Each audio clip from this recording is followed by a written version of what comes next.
예, 오늘은 만민을 위한 기쁨의 잔치라는 제목으로 함께 말씀 나누도록 하겠습니다. 계속해서 이제 이사야서를 보고 있는데 이사야서는 1장부터 23장까지 유다와 또 그 주변의 여러 나라들에 대한 심판의 메시지가 나옵니다. 1장부터 12장까지는 이 남유다에 대한 심판의 메시지고, 또 13장부터 23장까지는 주변 국가들이 등장을 하는데 가장 먼저 바벨론이 등장을 하죠. 이후 아수르와 블레셋, 그리고 모압과 에돔과 두로 등 여러 나라들이 등장을 하는데, 이걸 보면 알 수가 있지만 예루살렘을 중심으로 이 남유다 전체로 또 주변 국가로 이 심판의 범위가 점점 확장된다라는 것을 알 수 있습니다. 24장부터는 이제 여기서도 더 확장이 돼서 온 세상에 임할 심판과 또 최종적인 구원이 언급이 되는데, 그런 의미에서 이 24장부터 27장까지를 이사야의 소묵시록이라고 합니다. 어제까지 24장을 봤죠. 이 24장은 분위기가 좀 암울합니다. 왜냐? 인간이 죄를 지었기 때문에 온 땅이 황폐해질 거라는 이런 말씀이 나오기 때문이죠. 반면 25장부터는 이 메시지가 좀 반전이 되어서 분위기가 많이 밝아지는데, 이제 어떤 내용이 있는지 본문을 좀 보도록 하겠습니다. 본문 1절부터 3절까지 제가 읽겠습니다. 여호와여, 주는 나의 하나님이시라. 내가 주를 높이고 주의 이름을 찬송하오리니 주는 기사를 옛적에 정하신 뜻대로 성실함과 진실함으로 행하셨습니다. 주께서 성읍을 돌무더기로 만드시며 견고한 성읍을 황폐하게 하시며 외인의 궁성을 성읍이 되지 못하게 하사 영원히 건설되지 못하게 하셨으므로 강한 민족이 주를 영화롭게 하며 포악한 나라들의 성읍이 주를 경외하리이다. 이사야 선지자는 여호와 하나님을 찬양했습니다. 찬양의 이유는 주님께서 놀라운 일을 행하셨다라는 것인데, 구체적으로 어떤 일이냐?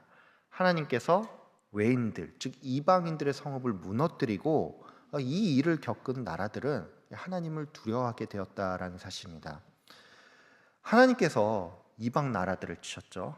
그냥 이방이 아닌 강한 나라들을 치셨는데, 왜 이사야 선지자는 이것을 찬양하는 걸까요? 여러분 한번 생각을 해보세요. 지금 이 세상에 강한 나라들이 많죠. 특별히 뭐 지금은 미국과 중국이 가장 큰 두 강대국이라고 할 수가 있는데, 하나님께서 이 나라를 치신다라고 하면은 그 이유만으로 내가 하나님을 찬양하는 것이 맞습니까? 사실 까놓고 말해, 이 미국이 하나님을 경외하든 또 중국이 하나님께 심판을 받든 그건 그 나라의 사정일 뿐이지 이게 나의 삶과는 정작 별 연관이 없을 수가 있습니다. 근데 이사야 선지자는 지금 이 똑같은 상황을 놓고 하나님을 찬양하고 있다라는 것이죠. 그러니까 이게 무슨 말이냐면, 강대국을 향한 이 하나님의 심판이 나와 별 연관이 없는 것이 아니라 하나님의 백성을 포함하여 바로 나의 구원과 아주 밀접하게 연관이 되어 있다라는 사실입니다. 4절과 5절에는 그래서 이런 표현들이 나옵니다. 주님께서는 포악한 사람들이 마치 폭풍처럼 밀려올 때 어떻게 하십니까? 빈궁한 사람들, 즉 가난한 사람들의 요새가 되시죠. 또 5절에 보면은 이 광야 위에 뜨거운 태양처럼 이 포악한 사람들이 우리를 괴롭게 할 때 하나님께서 구름이 되어 그 햇살을 가리고 또 그들의 입을 다물게 한다라는 이런 표현 또한 나옵니다. 여러분, 이 말씀을 보면 알 수가 있지만 하나님께서는 그 어떤 강대국이나 권력자들도 그분의 이 손바닥 안에 있어서 그들을 심판하거나 때로는 멸하기도 하시는데, 이러한 하나님의 역사하심 때문에 성도가 구원을 얻고 또 속박에서 놓여 자유를 얻게 된다라는 사실입니다. 우리가 살다 보면 내가 잘 마주칠 수도 없는 그런 몇몇 사람들 때문에 또는 어떤 단체나 국가 때문에 나의 삶이 힘들어지는 그런 경우가 있죠. 예를 좀 하나 들어볼까요? 미국과 이란의 그 전쟁이 벌써 반년 가까이 지속이 되고 있는데, 이 전쟁 발발 이후로 고유가 시대에 접어들게 됐죠. 여러분이 이 전쟁에 있어서 내가 뭔가 하나라도 개입한 게 있습니까? 예, 하나도 없죠. 세상은 이처럼 가끔 내 의지와는 상관없이 이 소수의 권력자와 또 세계의 여러 강대국들의 이해관계에 따라서 이 세상이 왔다 갔다 하기도 하고, 또 이 일로 나의 삶이 피폐해질 수도 있는데, 이런 일들은 내가 이것을 바꾸거나 또는 영향력을 미칠 수가 없기 때문에 이 자체로 이 마음이 참 깝깝한 일입니다. 이거는 국내로 한정해도 마찬가지입니다. 국회에서 법을 만들죠. 또 정부에서는 뭐 이런저런 정책을 펴기도 하는데, 여기에서 나오는 법안과 정책 때문에 일부는 수혜를 입기도 하지만 또 일부는 굉장히 큰 어려움을 당하기도 합니다. 여러분, 이런 사례를 보면 알 수 있지만 세상 권력자와 또 이방의 강대한 나라들은 내가 어떻게 손을 쓸 수 없는 대상이면서 동시에 나에게 매우 큰 영향을 미칠 수 있는 존재들인데, 이렇게만 보면 인생이 굉장히 암울하게 느껴지겠지만 이들마저 다 하나님의 손안에 있다라는 사실을 기억을 하시고, 나의 구원을 이루기 위해 하나님께서는 지금도 신실하고 진실하게, 또 필요하다면 그들을 심판하고 때로는 멸하시기도 한다라는 사실을 꼭 기억하시기를 바랍니다. 이사야 선지자는 여호와여 주는 나의 하나님이시라라고 고백을 했습니다. 무슨 말입니까? 하나님께서는 모든 나라를 심판하는데 이게 그저 남의 나라 이야기가 아니고 나를 구원하기 위해서 이것을 이루어 간다라는 말이죠. 그러니까 여호와께서는 정말로 나의 하나님이라는 것입니다. 특별히 하나님께서는 이 일을 이루실 때 어떻게 이루시냐? 옛적의 정한 뜻대로 이것을 이루어 나가는데, 즉흥적으로 일을 이루시는 게 아니라 처음부터 우리가 어떤 환난에 처할지를 알고 그에 맞춰서 가장 적합한 계획에 따라 그 구원을 이루어 나간다라는 사실입니다. 하나님께서는 또한 성실함과 진실함으로 이것을 이루어 나가는데, 이 말은 뭐냐? 우리를 향한 구원 계획을 중도에 바꾼다든지 폐기하지 않는다라는 얘기입니다. 만약 나의 구원이 나의 무엇에 따라 결정이 된다라고 하면 어떻겠습니까? 불안할 수밖에 없겠죠. 내가 신앙생활 좀 잘할 때는 하나님께서 구원을 이루시고, 또 못할 때는 그 계획을 전면 취소한다라고 하면 이처럼 불안한 신앙생활이 없을 텐데, 여러분 꼭 기억하시길 바랍니다. 하나님께서는 그의 성실하심과 진실하심으로 나의 구원을 이루십니다. 이 사실을 염두에 두시고 이 하나님의 확실한 확정된 구원을 믿으며, 또 주님께서 이 나의 삶 가운데 이루실 그 구원을 기대하며 살아가시는 저와 여러분들 다 되시길 소망합니다. 나의 구원을 이루기 위해서 이제 열강들을 심판하는 하나님께서는 이제 만민을 위한 잔치를 베푸시는데, 본문 6절부터 8절까지 이제 한 절씩 교독하겠습니다. 제가 먼저 읽겠습니다. 만군의 여호와께서 이 산에서 만민을 위하여 기름진 것과 오래 저장하였던 포도주로 연회를 베푸시려니, 곧 골수가 가득한 기름진 것과 오래 저장하였던 맑은 포도주로 하실 것이며, 또 이 산에서 모든 민족의 얼굴을 가린 가리개와 열방 위에 덮인 덮개를 제하시며 사망을 영원히 멸하실 것이라. 주 여호와께서 모든 얼굴에서 눈물을 씻기시며 자기 백성의 수치를 온 천하에서 제하시리라. 여호와께서 이같이 말씀하셨느니라. 아멘. 하나님께서는 이 산에서 연회를 베푸신다라고 했습니다. 이 산은 어디냐? 보통 하나님의 임재를 상징하는 시온산으로서 만민을 위해 연회를 베푼다라는 것은 이제 이스라엘뿐만이 아니라 모든 이방 민족을 초청한다라는 뜻이죠. 이사야 이 예언은 이제 당시의 사람들에게 굉장히 충격적인 선포라고 할 수가 있습니다. 이게 왜 그러냐면, 이제 시온산은 앞서도 설명을 드렸지만 하나님의 임재를 상징하는 곳으로서 보통 거룩한 산으로 알려져 있는데, 이 거룩한 곳에 부정하다고 여겨지는 이방인을 초대를 한다라고 하니까 이게 굉장히 쇼킹하다라는 것이죠. 지금은 그 예전 같지는 않지만 한때 굉장히 인종차별이 심했던 시기가 있었습니다. 사실 뭐 요즘도 이런 게 좀 남아 있긴 합니다. 특별히 이제 동양인들이 이제 유럽 같은 데를 여행을 하다 보면 이제 칭챙총 뭐 이런 말을 하면서 이 눈을 찢는 이런 행위를 하는 사람들이 아직도 남아 있는데 이게 중국 사람을 겨냥해서 하는 것이다. 뭐 이런 말이 있기는 하지만 솔직히 말해서 이 사람들 눈에 누가 중국인이고 누가 일본인이고 누가 한국인인지 구분이 안 되죠. 그래서 이런 행위들은 결국 아시아계 인종 전체를 차별하는 그런 행동이라고 할 수가 있는데 예전에는 이것과는 비교조차 할 수 없을 정도로 백인들이 소위 유색 인종들을 거의 뭐 개돼지처럼 취급을 하던 그런 시기가 있었습니다. 이스라엘 사람들에게 있어 율법 밖에 있는 이방 민족이란 이보다도 더한 존재였습니다. 즉 상종조차 못할 사람들이라고 할 수가 있는데 이렇게 생각하는 이스라엘을 향해서 지금 이사야가 그게 아니야. 하나님께서는 이 거룩한 시온산에 모든 민족을 부르셨어라고 선포를 하고 있다라는 것이죠. 여러분 이게 의미하는 바가 뭘까요? 이것은 결국 예수 그리스도 안에 있는 모든 민족이 그 어떤 차별도 없이 모두 다 하나님의 백성이 되었다라는 것이고 이거는 바꿔 말해 원래는 우리가 이방인이었는데 그 예수 그리스도의 은혜로 말미암아 내가 지금 차별 없이 천국 백성이 되었다라는 사실입니다. 이 지점과 관련해서 이제 한 가지 좀 생각해 볼 주제가 있습니다.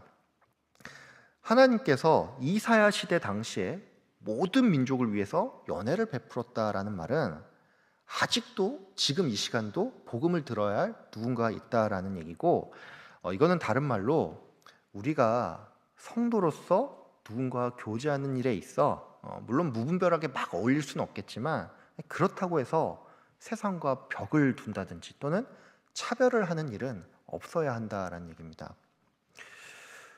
참 안타깝지만 우리가 이런 부분이 좀 약합니다. 뭐 당장 저도 그렇지만 우리가 보통 유유상종이라고 해서 비슷한 사람들과 좀 어울리려는 그런 경향이 있죠. 이런 얘기가 있습니다. 교회를 다니는 사람들은 이제 나이가 한 50 정도 지나면 세상의 친구들이 거의 다 끊어지고 성도만 이 친구로 남는다라는 그런 말이 있는데 저도 과연 그런가 싶어서 이제 어느 날 보니까 이제 제 그 카톡에 이제 대략 뭐 1,200명 정도의 친구가 등록이 되어 있더라고요. 목록을 쭉 내려보니까 거의 80% 이상이 믿는 사람들이었습니다. 물론 불신자도 제법 있기는 한데 대부분은 뭐 직장 생활할 때 또 개인 사업을 할 때 일로서 알게 된 사람들이기 때문에 딱히 지금 시점에 연락을 할 만한 그런 이유가 남아있는 사람은 없었죠. 그래서 정말 엄밀히 말해 지금 저의 주변에는 연락 가능한 불신자는 거의 남아있지 않습니다.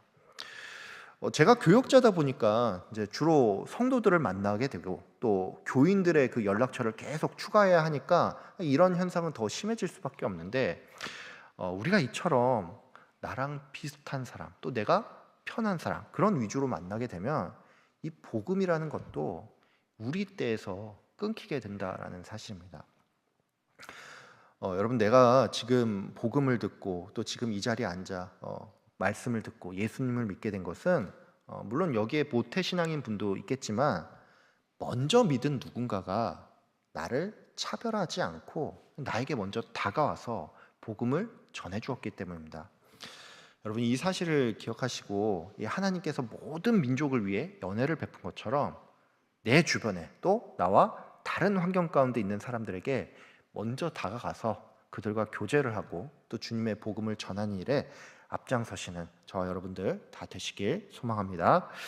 하나님께서는 연애에 참석한 사람들에게 이제 7절과 8절에서 골수가 가득한 기름진 것과 또 오래 저장하였던 맑은 포도주를 베푸신다라는 말씀이 나오는데 요거를 요즘식으로 표현을 하면 우리가 잔치에 참여를 했는데 이제 식사로서 최고급 뭐 2플러스 꽃등심 한우와 아주 잘 숙성된 이 빈티지 와인 같은 것이 나온다라는 얘기입니다. 제가 그 궁금해서 한번 찾아봤는데 와인 중에 이 와인이 포도주죠. 30년 이상 숙성된 것들은 병당 300만 원에서 무려 1,000만 원 이상도 넘어간다라고 합니다. 그러니까 하나님께서 베푼 이 연애라는 것은 정말로 최고급 연회라는 것이죠. 하나님께서는 이 모든 민족을 초대한 후에 이 얼굴을 가린 가리개와 또 열방 위에 덮인 덮개를 제하신다라는 말씀도 나오는데, 이 가리개와 덮개는 이제 고대 근동에서 누군가의 죽음을 애곡할 때 너무 슬픈 표정을 보이지 않기 위해서 이 얼굴을 가리기 위해서 쓰는 것이라고 합니다. 그러니까 이것들을 제거한다라는 것은 죽음이 사라진다라는 뜻이죠. 7절과 8절은 이제 원어적으로 조금 더 깊이 살펴볼 필요가 있는데, 한글 성경에서는 가리개와 덮개를 제한다, 즉 제거한다라는 식으로 표현을 했고, 또 8절에서 사망을 멸한다라고 표현을 했는데, 이 제거한다와 멸한다라고 번역된 단어는 이제 히브리어 빌라로서 이 단어의 원뜻은 삼킨다입니다. 그러니까 가리개와 덮개를 하나님께서 삼키고 또 사망까지 삼켜버린다라는 것이죠.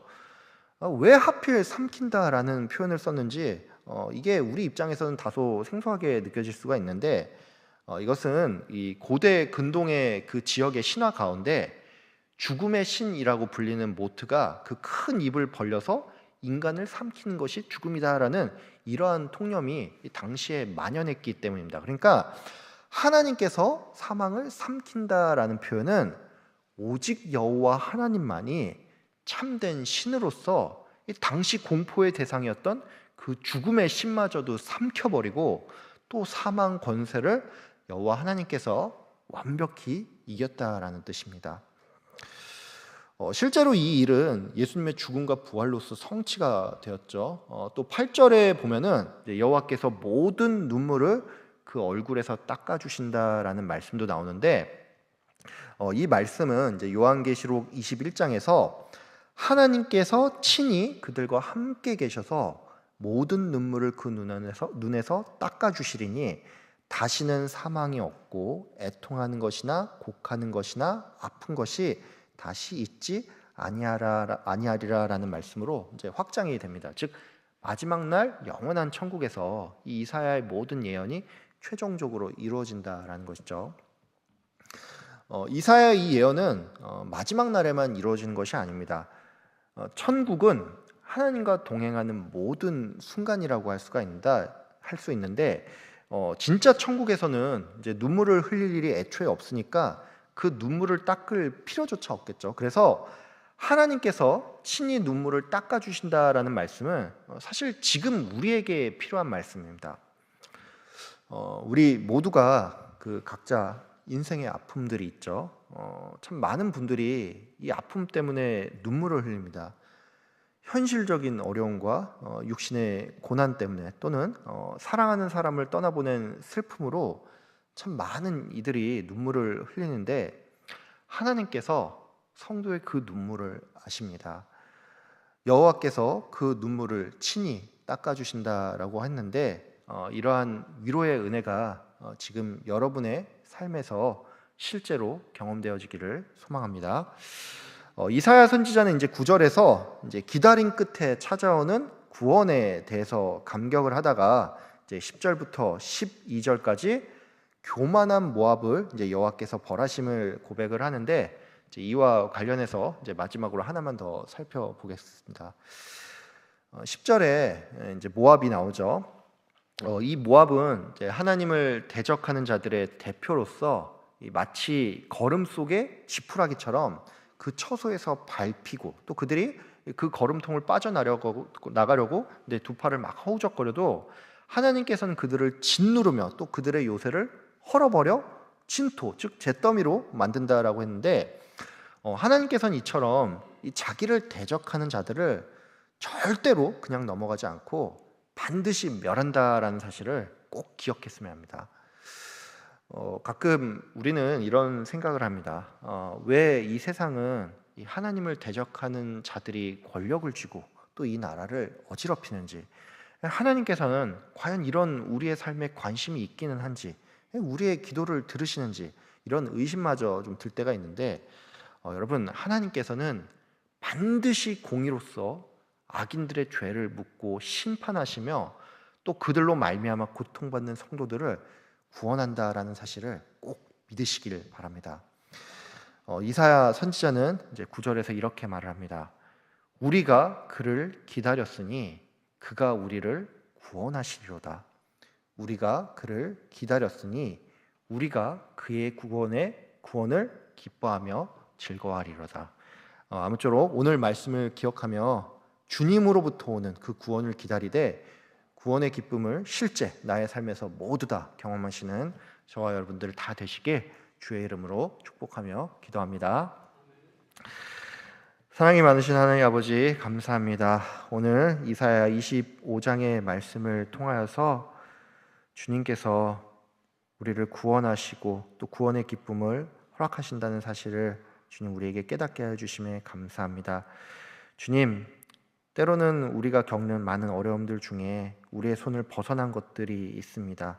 우리가 도무지 어떻게 할 수 없는 것들이 있고 또 우리가 영향력을 미칠 수도 없는 권세와 또 나라들로 말미암아 생긴 것들이 우리 인생을 괴롭게 하는 순간들도 있습니다. 하나님, 우리가 이런 순간들에 좌절하는 것이 아니라 그 위에 계신 하나님을 바라보며 하나님께서 나의 구원을 위해 성실하고 진실하게 또 태초에 계획한 그 뜻에 따라 그 구원 계획을 이루어 나가시며 또 악한 자들을 벌하신다는 사실을 믿고 그 가운데 평안을 누리는 우리가 될 수 있도록 주님 인도하여 주시옵소서. 하나님, 이 나라가 참 많이 어렵고 힘든 상황 가운데 있습니다. 주님, 언제까지 주님께서 침묵하신다고 우리가 생각할 수도 있는데 하나님, 주님께서 침묵하는 것이 아니라 주의 계획에 따라 차근차근 진행되고 있고 또 주의 공의가 실현된다라는 것을 믿고 하나님, 우리가 기다릴 줄 아는 그 믿음을 가지고 살아가는 우리 인생 되게 주님 도와주시옵소서. 아버지, 또 우리 교회 안에 많은 성도님들이 고난과 아픔으로 말미암아 또 경제적인 어려움과 관계의 문제, 육신의 연약함으로 또 어려운 가운데 있는 성도님들이 있습니다. 아버지 하나님, 그들의 눈물을 닦아 주시고 또 실제로 낫는 그런 회복의 역사를 경험함으로 하나님을 찬양하는 그런 아름다운 일들 일어날 수 있도록 주님 역사하여 주시옵소서. 오늘 이 시간 이후로도 주님께서 우리를 돌보아 주실 걸 믿사오며 거룩하신 예수 그리스도의 이름으로 기도드립니다. 아멘.